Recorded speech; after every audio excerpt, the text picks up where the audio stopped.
Nothing ever happens in West Memphis, Arkansas. We've had 3 children missing since last night. 3 young boys murdered in cold blood. It appeared that they had been sexually mutilated. Is it your opinion that these crimes were motivated by occult beliefs? Yes. Arrested at 2:44 p.m., charged with 3 counts of capital murder.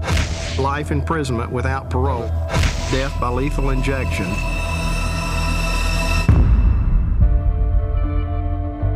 A case with a confession would be easier as opposed to one without direct evidence.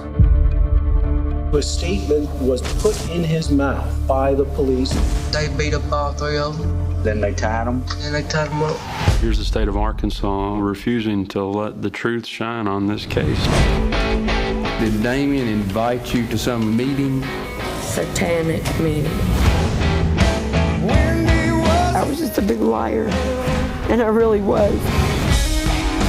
You're dealing with a horrendous crime. It warps their judgment. There's careers at stake. The option to reopen the case was presented to him, and he went, no, we found them guilty, we're done. We don't believe the people of Arkansas are going to be satisfied until there is a new trial. Not only is the state getting away with it, but the person who killed those 3 kids is still out there walking on the street.